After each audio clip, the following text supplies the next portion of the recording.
आज की सुबह कुछ खास है। हम ले चल रहे हैं आपको एक ऐसी यात्रा पर जो सिर्फ सफर नहीं, एक अनुभव है। और लो, मिल गया हमारा कबाड़ से जुगाड़ वाला रेडियो। इसी के साथ चालू होती है हमारी मुस्कुराहट भरी, ट्विस्ट से भरी सुबह की यात्रा। और आज हम जा रहे हैं मनभावन टेकरी। देखिए भोपाल के रास्ते, यहाँ तो हर मोड़ पर एक कहानी मिलती है। और लो, अब हम पहुँच गए हैं टेकरी। पर ये मत सोचना कि मंदिर तक पहुंचना एकदम आसान है। जी नहीं, यहाँ पहाड़ी काफी ऊपर तक चढ़ना पड़ती है।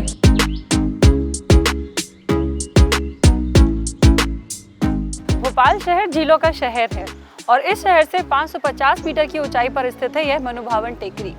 ये जो मनभावन टेकरी है, यह जैन समुदाय के लिए एक धार्मिक स्थल है। कहा जाता है कि यहाँ पर उनके जो आचार्य थे, उन्होंने यहाँ पर काफी तपस्या की, पूजा की और उनके पावन चरण आज भी यहाँ पर स्थित है।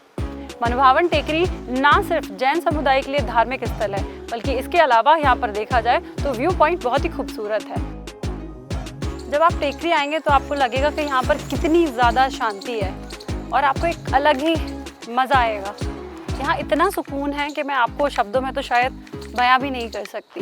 ये एक ऐसी जगह है जहाँ पर खासकर युवा पीढ़ी जो आजकल मोबाइल वीडियो गेम्स में लगी रहती है, उसको आकर यहाँ बैठना चाहिए। हम टेकरी में स्थित जो जैन मंदिर है वहाँ पर आ चुके हैं और मंदिर पर जाने के लिए यहाँ पर आप देख रहे हैं कि बहुत सारी सीढ़ियाँ हैं जिसको आपको चढ़ना पड़ेगा। तो चलो हम चलते हैं पहले इन सीढ़ियों से मंदिर में दर्शन करने के लिए। यहाँ पे 2-4 सीढ़ियाँ नहीं, काफ़ी सारी सीढ़ियाँ हैं। अगर आपको मंदिर जाना है तो आप देख रहे हो कि सीढ़ियाँ बहुत सारी हैं और मैंने पहले ही कहा है कि मंदिर में अगर आपको दर्शन करने हैं तो फिटनेस का ख्याल तो आपको रखना ही पड़ेगा। ये जो जैन मंदिर है वो देखने में तो बहुत ही ज़्यादा खूबसूरत है और मैं देख रही हूँ यहाँ पर एक अलग ही तरह की नक्काशी है। तो मैं जहाँ तक हो सके आपको यहाँ की नक्काशी ज़रूर दिखाऊंगी। यहाँ का स्कल्पचर तो देखने को ही बनता है और जैसे कि मंदिर में प्रवेश करने वाली हूँ तो मैं बहुत ज़्यादा ही एक्साइटेड हूँ।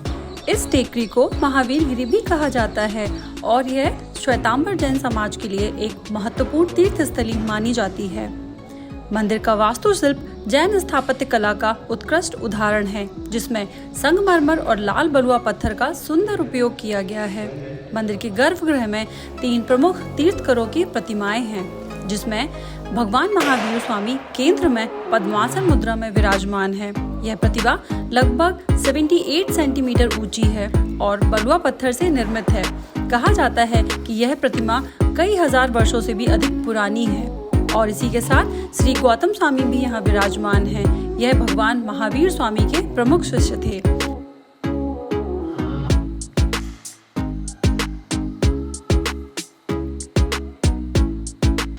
यहाँ पर श्री महावीर स्वामी, श्री गौतम स्वामी जी की चरण पादुकाएं हैं और कई श्रद्धालु यहाँ ध्यान, व्रत और तप के लिए विशेष रूप से आते हैं। महाराज जी, आप अपने बारे में थोड़ा बताइए। मैं दीपक भंडारी यहाँ का ट्रस्टी हूँ और हम लोग यहाँ पर सेवा के हिसाब से आते हैं। और इस मंदिर की विशेषता ये है कि ये नवाबों के टाइम का है। लगभग 1000 वर्ष पहले यहाँ पर कई ऋषि मुनि आके साधना करते थे। जैसा कि आपने देखा होगा पीछे की तरफ काफ़ी सारी गुफाएं हैं, जिसमें कि कई महात्मा, जो कि जैन समाज के कई महात्मा रहे हैं जिन्होंने साधना करी है। और उसी टाइम उनको स्वप्न आया कि यहाँ पर कुछ भगवान की प्रतिमा जी अंदर हैं। तो वो टाइम नवाबों का शासन था, तो बेगम को रिक्वेस्ट किया कि यहाँ पर कुछ इस तरीके का हमारे को स्वप्न के द्वारा जानकारी मिली है। खुदाई हुई, उसके बाद यहाँ से भगवान महावीर स्वामी की एक प्रतिमा जी निकली, जो आज सिटी मंदिर में श्वेतांबर जैन समाज का जो मंदिर है वहाँ पर चौक बाजार के अंदर स्थित है। और वर्ष 2001 के अंदर ये आचार्य भगवंत हेमप्रभ सूरी जी, उनके द्वारा ये नया मंदिर का जीर्णोद्धार हुआ और लगभग 300 वर्ष प्राचीन यहाँ पर खुदाई के द्वारा वो प्रतिमा जी निकली और लगभग 2000 या 2500 वर्ष प्राचीन वो प्रतिमा जी है। और अब चूँकि तीर्थ बहुत सुंदर है और यहाँ पर लोग भी काफ़ी आते हैं, तो हमारे पास वो नवाबों के टाइम का एक शिलालेख रखा है जो आज रखा है अंदर, आप लोग उसको भी देखिएगा। तो वो टाइम पे उन्होंने हमारे को पूरी जो पहाड़ी है आप जो देख रही हैं, ये पूरी श्वेतांबर जैन समाज को देने की आज से 1000 वर्ष पहले ये घोषणा कर दी थी। लेकिन अब इतनी बड़ी पहाड़ी को हम लोग संभाल नहीं सकते, तो यहाँ पर बहुत जल्द एक भगवान महावीर स्वामी का एक म्यूजियम बन के तैयार होने वाला है, जिसमें लोगों को जानकारी मिले कि जैन समाज अहिंसा परमो धर्म क्यों माना जाता है। कि हिंसा नहीं करना है, अहिंसा के ऊपर क्यों जोर दिया है। लोगों को ज़्यादातर ये लगता है कि जो जैन धर्म है वो भगवान महावीर से शुरू हुआ है।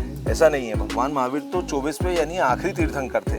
पहले तीर्थंकर तो ऋषभदेव भगवान हुए हैं, जो कि काफ़ी समय पहले की वो घटना है। तो ऐसा जैन शासन के बारे में पूरी जानकारियाँ यहाँ म्यूज़ियम के द्वारा लोगों को प्राप्त होगी, और जो लोग भी मतलब उसमें इंटरेस्ट लेंगे तो उसके लिए लाइब्रेरी रहेगी, लिटरेचर और भी रहेगा, और गुफाओं को भी तैयार किया जा रहा है, जिसमें कि मांगतुंग सूरी जी और भी कई आचार्य भगवंत हुए हैं जिन्होंने यहाँ पर साधना करी है।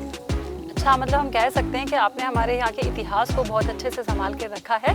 और ये जो हमारे यहाँ पर आप बता रहे हो कि महावीर स्वामी जी के नाम पे जो संग्रहालय बनने वाला है, वो हमारे जो आने वाली नई जनरेशन है उनके लिए बहुत अच्छी रहेगी। स्वामी जी, मैं आपसे एक चीज़ और पूछना चाहती हूँ। जैसे आपने बताया कि ये जो हमारी पहाड़ी है वो श्वेतांबर जैन समाज के लिए है, तो क्या यहाँ पर किसी और धर्म या समुदाय के लोग भी आ सकते हैं? हाँ, बिल्कुल आ सकते हैं। जैन धर्म के अंदर यही है, सबका समावेश किया हुआ है, क्योंकि उसके अंदर कोई लड़ाई झगड़ा तो है ही नहीं। भगवान की आराधना करना है, साधना करना है। हाँ, बस इतना है कि यदि अगर आपको जैसे सेवा करना है, पूजा करना है, तो आपको एक शुद्ध यूनिफॉर्म पहन के ही भगवान को टच कर सकते हैं। तो किसी भी धर्म के अंदर हम देखें तो नहा के तैयार होके साफ सुथरे वस्त्रों में ही जाया जाता है। तो वही पद्धति यहाँ पर। जी बिल्कुल। और मैं आपसे एक बात और पूछना चाहती थी कि यहाँ पर आप कौन कौन से और त्यौहार मनाते हैं, ऐसे कौन से और कार्यक्रम होते हैं जहाँ पर कि जब हमारे बहुत सारे जो सारे जैन समुदाय के लोग हैं वो यहाँ पर एकत्रित होते हैं? जैसे एक बड़ा जो पर्व होता है जैनों में, वो होता है पर्युषण पर्व। जी। तो पर्युषण पर्व के अंदर 8 दिन की आराधना होती है। तो वो 8 दिन तो होते ही है, प्लस ये जो तीर्थ बना है ये फागुन वदी सातम, मतलब अगर अपन तिथि से देखें तो फागुन वदी सातम, तो ये जब भी आता है तो एक फंक्शन वो होता है। साल में लगभग एवरेज में यहाँ पर 10-12 फंक्शन होते रहते हैं। एवरेज में हर महीने कुछ ना कुछ फंक्शन होते ही हैं। जैसा कि गुफा के बारे में, यहाँ पर लगभग 7 गुफाएं हैं और 7 बड़ी प्राचीन गुफाएं हैं। और इसमें जैन धर्म के अंदर एक बड़े प्रभावी आचार्य भगवंत हुए हैं जिनका नाम है मांगतुंग सूरी आचार्य।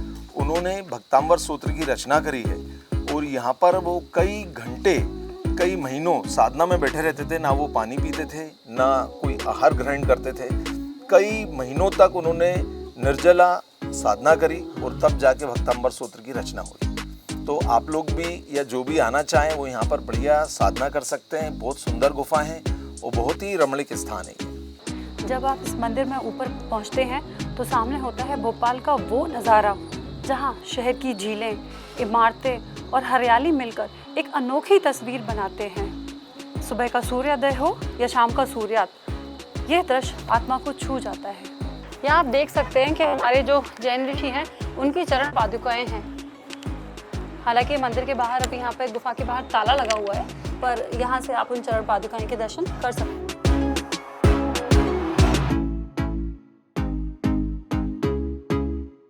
बाहर से आने वाले श्रद्धालुओं को परेशान होने की ज़रूरत नहीं है। अगर वो यहाँ पर रुकना चाहते हैं तो उनके लिए यहाँ पर एक श्री जैन श्वेतांबर महावीर स्वामी नाम की धर्मशाला है, जहाँ पर वो बड़े ही उचित दाम पे कमरे ले सकते हैं। शांत वातावरण, शुद्ध हवाएं और ये मंदिर की घंटियों की ध्वनि, ये आपको एक अलग ही दुनिया में ले जाती है। अगर आप ध्यान का अनुभव करना चाहते हैं तो एक बार यहाँ ज़रूर आएँ। जब आप यहाँ आएंगे और आंखें बंद कर ध्यान लगाएंगे, तब आप पाएंगे कि आपकी आत्मा एक अलग ही दुनिया में जा चुकी है।